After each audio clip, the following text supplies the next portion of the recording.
So I have my quarterly subscription from Clemis and Clemis Good Clean Fiber. This time around, they have sent me a BFL Teeswater Coopworth Cross. This is 4 ounces of fiber, and before I can spin it, I need to open up these locks, and I can't wait. They're lovely. Spinning fleece, washed fleece, is really different from spinning top because the fibers need to be opened out. So I'm going to do a couple of passes on my drum carder, and then I will, when I finish up this bat, I will take the bat off the drum carder and run it through one more time just to get out any lingering tangles. So what's a drum carder, you're asking? This is a drum carder, and this is actually one that has a motorized base, which is so much easier on my bum, elbow, and my shoulder. So when I turn it on, it's going to be pretty loud. This big drum will start rolling, and it will pull fiber out of this feeder in tray onto what's called the liquor in drum, which is, as you can see, a much smaller circumference. And basically the action of the drum carder is going to tease apart the fibers into this nice fluffy preparation. This is called a bat. You might also see it called a rolag, and that is what I will be able to spin. So first I'm going to walk you through, and this is going to be tricky because it's kind of loud, but first I'm going to walk you through putting in some of these locks. And one of the many things that's wonderful about playing with raw fleece is you can literally see which end was attached to the sheep before shearing. And it's this end right here. Let me put that back in frame. It's this end right here. You can see, if you look really closely, that the end of this particular lock is cut. It was cut off to the same length. And let me find a better example. You can see which end was not attached to the sheep. It was where the wool started to grow. The tips of this, the ones that were out in the world, are weathered, or they've changed color slightly. And this adds a depth of color to a hand-spun yarn. Just a complexity of color that every now and then, and you won't really see it because this gets all fluffed up and teased out and you can barely notice, but there are just tiny little color variations in the bat that will ultimately show up just a little tiny bit in the spun yarn. And to me, that's really cool. So before I turn the motor on, I'm going to fluff out a handful, a tiny amount of fleece, because when I set it on the feeder in tray, I want to be able to see the tray through the fiber. I also want to set it as much as possible, and this is tricky because this fleece is kind of, the fibers are going all over every which way. I want to try and set it so that the sides of the locks are what will get fed in on the liquor in drum, because again, that's what's going to help pull everything apart as it moves its way onto the big drum. So I'm just fluffing, and I need to get enough of this separated that I won't have a big clump of fiber going in, because if I get a big clump of fiber going in, I know from experience that the belt on my drum carder will just pop right off. It's just what happens. When I put a new belt on, or when I adjusted something on my drum carder, it suddenly got much more sensitive to there being too much fiber trying to go through around the drum, and it just goes, no, Deb, no. So teasing it as much as I can, and this does not take very long, and it doesn't have to be very scientific.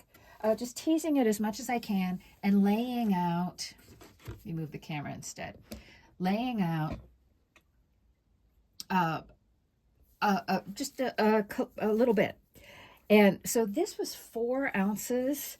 I will probably try to separate it ultimately into 2 bats, but I might just do one And that's going to be fine. My drum carder can handle that, especially now that I have a fancy new burnishing brush. So in a second, I'm going to turn this on and it's going to get really loud, but you're going to be amazed at how cool it all looks when it makes its way onto the big drum of the drum carder. And yes, it would be way more efficient, but I didn't think to do this before I decided I wanted to start carding today. It would be way more efficient to first go through the bag of fiber and fluff it all up, and then I could just stand here and feed it in. But like I said, I didn't do that, and honestly, it's 6 of one, half a dozen of the other, and while I'm standing here fluffing, I can be moving my legs around and getting a little more motion in my body, which is good. All right, here comes the motor. And you'll notice, if you can hear me over the sound of the motor, that the part I already fluffed up on this part of the bat, it's just getting smoother down. So the first batch already fed its way in, and so I'm just going to move this next collection forward so that it starts coming in. And see, you can see it traveling across the feeder tray. And if I really want to get crazy with this and pack it in, I have a burnishing brush, and I just hold it lightly with its tines facing toward this end of the drum carder, and it just kind of packs everything more deeply in. So the burnishing brush is my latest acquisition in the world of fiber prep, and I love it very much. Because it packs the fibers in, I get big, floofy, thick bats, and they are, oh my gosh, they're just so much fun to spin. So when I'm spinning from a bat, as opposed to combed top, where all the fibers have been perfectly aligned, when I'm spinning from a bat, the fibers are not going to be perfectly aligned. They're going to be going more or less in the same direction, but they are going to crisscross. And knowing that means I can adapt the drafting technique I use to produce the yarn I want. Traditionally, carded preparations like this one were spun with what's called a woolen draft, where some of the twist gets between my forward hand and my fiber supply hand to produce what's called a woolen spun yarn. And woolen spun yarns are brilliant for something that needs to be insulating like a hat, or but it's not going to get a ton of wear. So woolen spun yarn is brilliant for hats, for cowls, for scarves. Not so great for mittens. Kind of terrible for socks because it just won't hold up. And you can absolutely make a big puffy warm sweater. It doesn't have to be puffy, but you can make a big warm sweater from woolen spun yarn, but you will get pilling around the underarms and potentially the cuffs of the sweater. Ask me how I know this. So as I said, this was traditional. This was how it was traditionally done. And the polar opposite of woolen spun yarn was what's called a worsted spun yarn, where the fibers are perfectly aligned. They come from a combed preparation. My coworker Stephanie talks about thinking about combing and carding as the difference between combing your hair which is what your stylist does when they want to make a nice, perfect, clean part, and they want the hair to be smooth, versus brushing your hair, which kind of smooths it down, but can also kind of fluff it up. You probably wouldn't want to try to use a comb on your hair while you're blow drying and you want volume, right? You would instead use a brush, and you would deliberately be trying to fluff it up.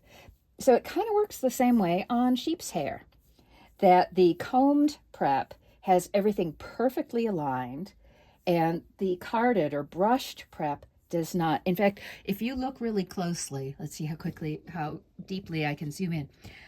Carding cloth is often used really frequently on dog brushes. It's just a thing.